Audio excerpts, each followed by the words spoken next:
हान गाड़ी में बैठकर जिन्वू से पूछती है कि क्या उसे कल रात अच्छी नींद आई। जिस पर जिन्वू बोला कि मुझे बिल्कुल भी नींद नहीं आई, बस थोड़ी सी झपकी लगी थी 4 बजे के आसपास। जिनी सोचने लगा कि ये सब क्या हो रहा है, रात को सोया नहीं, उसका नंबर भी है और बता रहा है कि उसकी बहन की दोस्त है। जिनी ने कहा कि सर वो लड़की नाबालिग है। जिस पर जिन्वू बोला कि ये तुम क्या बकवास कर रहे हो, चलो जल्दी से रेड खत्म करें।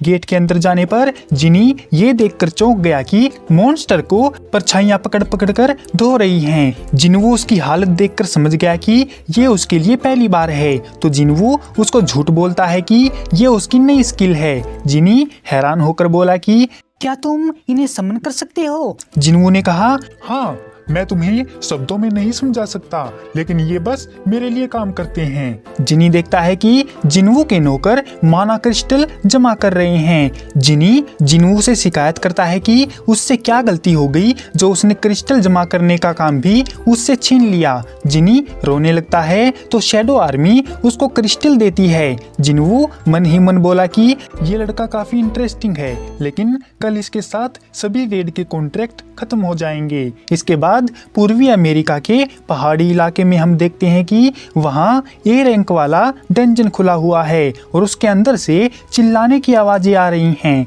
और हम जेम्स नाम के ए रैंक हंटर को देखते हैं जो घबराया हुआ है क्योंकि वहाँ एक पावरफुल बींग ने उसके टीममेट्स को मार डाला है और जेम्स को वो इंसान के रूप में कोई मॉन्स्टर नजर आ रहा है। वो समझ गया कि उसे डंजन में एक भी मैजिक बीस्ट क्यों नहीं दिखाई दिया, क्योंकि सबको तो उस बींग ने मार डाला है। बींग जेम्स की तरफ आने लगता है तो जेम्स चिल्लाते हुए उसको दूर रहने के लिए बोलता है, जिस पर बींग ने कहा कि अरे यार, इतनी तेज बोलकर मेरे कानों में दर्द क्यों कर रही हो? डरो मत, मैंने तुम्हारे साथियों को मारा नहीं है, वो सब जिंदा हैं और अगर तुम मुझ पर इस तरह अटैक ना करते तो मैं ऐसा बिल्कुल भी नहीं करता।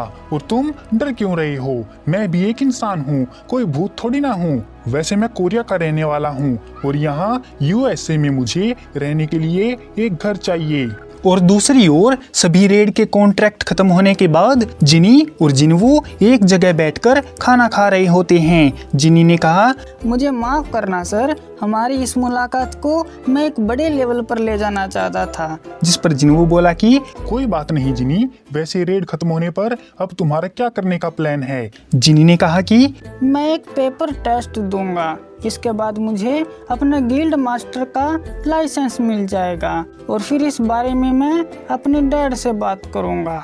जिन्वू मन ही मन कहता है कि जिनी से मिली 30 बिलियन की बिल्डिंग अच्छी है, लेकिन ये एक बोनस के जैसा है, पर मुझे तो अपना लेवल इंक्रीज करना था। जिन्वू डीमन कैसल की चाबी को देखते हुए बोला कि तुम मुझे कुछ टाइम के लिए कांटेक्ट नहीं कर पाओगे क्योंकि मैं कहीं बाहर जा रहा हूँ। जिनी एक पैग लगाकर बोला कि सर, मैंने आपको बहुत परेशान किया है, लेकिन अब मैं आपको कोई परेशानी नहीं दूंगा। जिन्वू बोला, तुम ऐसा क्यों बोल रहे हो? जिनी ने अपने बारे में बताया कि उसका एक बड़ा भाई है जो उससे 10 साल बड़ा है, लेकिन वो जिनी को पसंद नहीं करता और उन्होंने एक साथ ज्यादा टाइम स्पेंड नहीं किया है। लेकिन उसके कंपैरिजन में जिन्वू अलग है, वो जिनी की मदद करता है, उसको मुसीबतों से बचाता है, इसीलिए जिन्वू जिनी की नजरों में उसके सगे भाई से भी बढ़कर है। ये सुनकर जिन्वू शॉक्ड रह जाता है और कहता है कि अगर तुम मेरे बारे में ऐसा सोचते हो तो मैं भी तुम्हें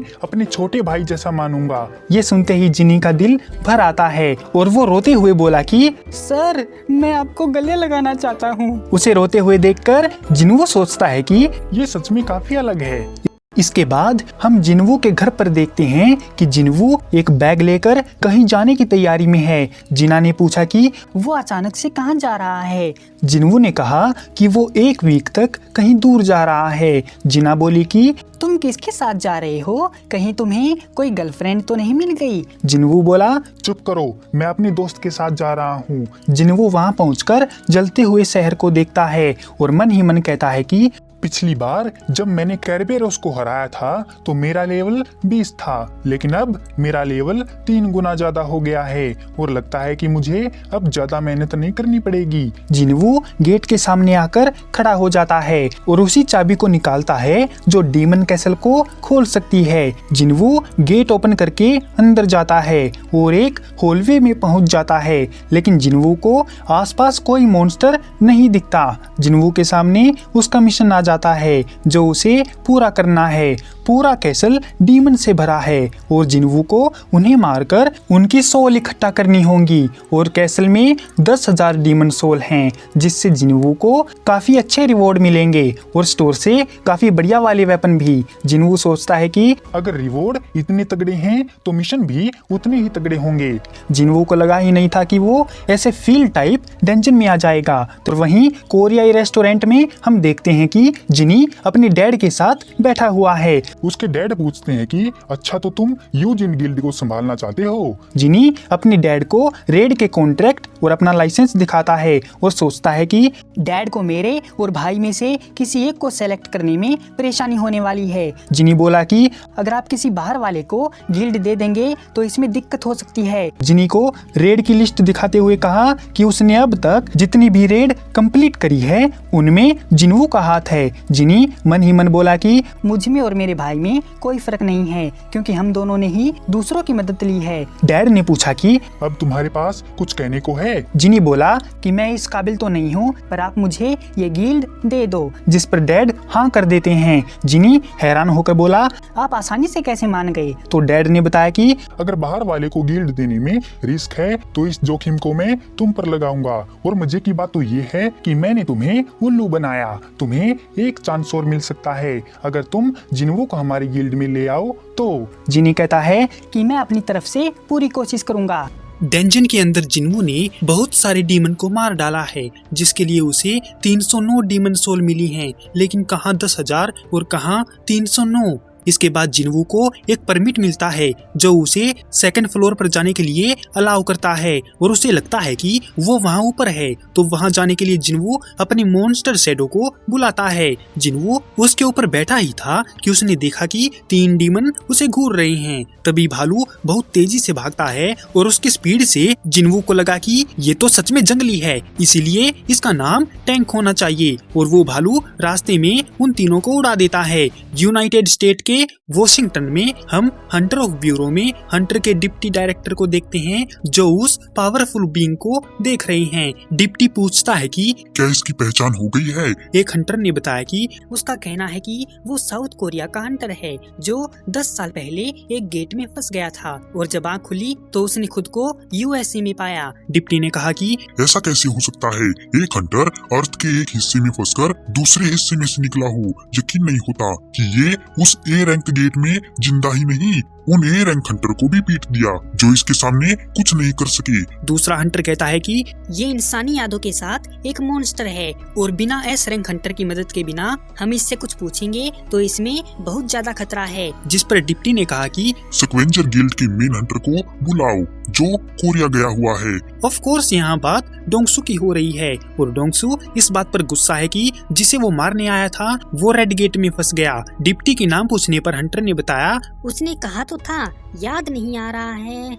हाँ, इसने अपना नाम सुंग इल हवान बताया था। डंजन के अंदर हमें बताया जाता है कि डीमन कैसल के हर फ्लोर पर अपनी ही एक दुनिया है और हर एक फ्लोर बंद है जो परमिट से ही खुलता है और अगले फ्लोर का परमिट पिछले वाले को क्लियर करने पर मिलेगा। जैसे जैसे टाइम बीत रहा था तो जिनवू फ्लोर पर चढ़कर डीमन को पेलते जा रहा था और साथ में उसकी टेलेकिनेसिस वाली पावर इंक्रीज हो गई थी। जिनवू के पास टाइम की प्रॉब्लम है। उसे लगता है कि अगर यहाँ पर 100 फ्लोर हैं तो एक हफ्ते में ये नहीं हो पाएगा। जिनवू को जब डीमन कैसल की चाबी मिली थी तो उसे लगा कि कहीं ये एस रैंक डंजन तो नहीं है, लेकिन टाइम और बोरिंग बैटल के साथ वो सब कुछ भूल गया। जिनवू फ्लोर क्लाइम करते करते 50वें फ्लोर तक आ गया था।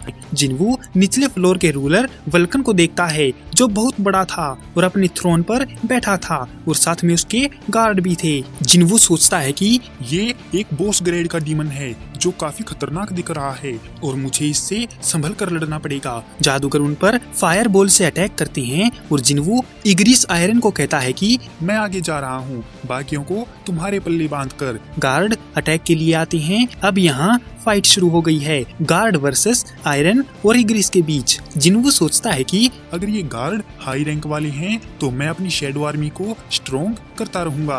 और ये बात कहीं पर भी मेंशन नहीं है कि मेरी शैडो आर्मी में कितनी शैडो रह सकती हैं। फिलहाल मुझे घबराने की जरूरत नहीं है क्योंकि मेरे पास अपनी शैडो आर्मी के लिए बहुत माना है। लेकिन ये बेवकूफ अपनी जगह से हिल क्यों नहीं रहा है? ठीक है, कोई बात नहीं, मैं अभी जाता हूँ और इसे काट कर आता हूँ। लेकिन तभी जिन्वू देखता है कि वो एकदम से गायब हो गया है और जिन्वू की शैडो आर्मी को मार रहा है। वो आयरन पर एक तगड़ा सा अटैक करता है और फिर वो एक ही अटैक में इग्रिस को भी पेल देता है। इसके बाद वो शैडो आर्मी के पीछे पड़ जाता है और जिन्वू अपनी शैडो आर्मी को मरते देख गुस्सा हो जाता है और वल्कन को बढ़िया वाला घुसंड पेलता है और उसे अगले फ्लोर का परमिट मिल जाता है। जिन्वू का अटैक इतना तेज था कि उसकी आवाज दूर तक सुनाई देती है। तभी जिन्वू गुस्से में खड़े वल्कन को देखता है जो एक बहुत तेज रोर करता है। जिन्वू को महसूस हुआ कि ये तो वही स्किल है जो कैरबेरोस इस्तेमाल कर रहा था। वल्कन उड़ते हुए जिन्वू की तरफ उसको मारने आता है। जिन्वू को लगा कि मैं नहीं बचूंगा और ये एक डायरेक्ट हिट होगा। जिन्वू अपनी मदद के लिए आयरन को बुलाता है एंड आयरन भागते हुए आया और एक तेज रोर के साथ अपनी शील्ड उसकी तरफ फेंकता है। जिन्वू शील्ड पकड़ता है और वल्कन के अटैक को डॉज कर देता है। वल्कन ने जिन्वू पर जो अटैक किया था वो बहुत पावरफुल था। जिन्वू सोचता है कि मैं इसका सामना कर सकता हूँ, लेकिन मुझे काउंटर अटैक करने का एक मौका चाहिए और वो मौका अगला अटैक है। जैसे ही वल्कन दूसरा अटैक करता है तो जिन्वू शील्ड छोड़कर अपना डैगर निकालकर उसकी तरफ उछलता है। लेकिन वल्कन जिन्वू का प्लान जानता था। वो अपना अटैक चेंज करके जिन्वू का काम तमाम करना चाहता है। जिन्वू हवा में होने की वजह से बच नहीं पाएगा। तभी उसे डोमिनेटर टच की याद आती है और वो अपने आप को पीछे धकेलते हुए अटैक से बचता है और कहता है कि यकीन नहीं होता कि मैं बच गया। वल्कन की एक ही जगह है जहां मैं अटैक कर सकता हूं और वो है उसका सिर। लेकिन इसके अटैक से बचते हुए सिर पर एम लगाना मुश्किल है। तभी जिन्वू को टूटती बिल्डिंग से एक आइडिया आता है और वो उसकी तरफ भागने लगता है। ये देखकर वल्कन गुस्से में पागल हो जाता है और जिन्वू के पीछे भागने लगता है। जिन्वू अपनी स्किल स्प्रिंट को एक्टिवेट करके टूटती बिल्डिंग के बीच में जाता है। वल्कन के करीब आने पर जिन्वू बहुत ज्यादा स्पीड में उसकी तरफ बढ़ता है और अपनी डैगर से उसके शोल्डर पर अटैक करता है। जिन्वू की बिल्डिंग में हम देखते हैं कि मैनेजर आहान और पार्क हंटर उससे मिलने आए हैं, लेकिन उन्हें पता चला कि वो तो अपने दोस्तों के साथ ट्रिप पर गया हुआ है। पार्क ने कहा कि वो एक हफ्ते तक नहीं आएगा। मैनेजर समझाने की पार्क को ये बात कैसे पता चली। पार्क ने बताया कि हान उसके कांटेक्ट में है जो जिन्वू की छोटी बहन की दोस्त है और उसी ने मुझे बताया है। हम यहाँ अपना काम छोड़कर आए लेकिन हमें कुछ पता नहीं चला। मैनेजर ने कहा कि कुछ तो अजीब है। वो कंट्री से बाहर भी नहीं गया है और ना ही उसने अपना डेबिट कार्ड यूज किया है। पार्क ने कहा कि तुम उसकी जासूसी कर रहे हो। जिस पर आहान कहता है कि मिस, मेरा काम हंटर को फॉलो करना है और मैं अपना काम ही कर रहा हूँ और एसोसिएशन ट्रैकर के अनुसार उन्हें डाउनटाउन मिला था। पार्क को लगता है कि कहीं वो किडनैप तो नहीं हो गया है। आहान हंसते हुए बोला कि आप भी कमाल करती हैं मिस। जिन्वू को चोरी करने के लिए चाइना के स्पेशल हाई रैंक के हंटर चाहिए होंगे, लेकिन सोचने की बात है कि जिन्वू आखिरकार गया किधर है। डेंजन के अंदर जिन्वू वल्कन के ऊपर छलांग लगाते हुए आ रहा है और जिन्वू का डैगर वल्कन को लगने से उसका काम तमाम हो जाता है और उसे रिवॉर्ड में 4 चीजें मिलती हैं, जिनमें से एक कान की बाली, एक फायर ऑर्ब, वल्कन का हॉर्न और एक पेड़ का टुकड़ा जिसे वर्ल्ड ट्री फ्रेगमेंट बोलते हैं। जिन्वू उसे अपने पास रख लेता है।